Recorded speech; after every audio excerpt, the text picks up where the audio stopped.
इचलकरंजी शहरातील जुनी नगरपालिका परिसरातील एका सीएनसी ट्रेंडिंग दुकानाचे कुलूप तोडून अज्ञात चोरट्यांनी तब्बल 12,45,000 रुपयांचे कार्बाइड साहित्य लंपास केल्याची घटना उघडकीस आली आहे।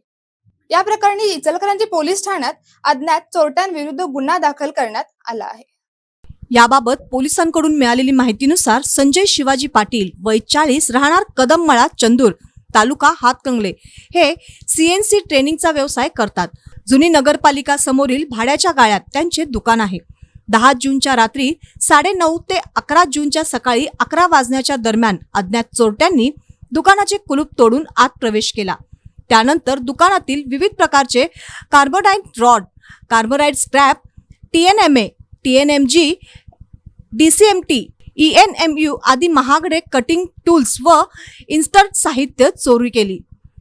चोरी केलेल्या साहित्यांमध्ये कार्बाइड स्क्रॅप, कार्बाइड रॉड, विविध प्रकारचे कटिंग टूल्स आणि इन्स्टंटचा समावेश असून त्याची एकूण किंमत सुमारे 12,45,000 रुपये असल्याचे फिर्यादीने दिलेल्या तक्रारीत नमूद केले आहे।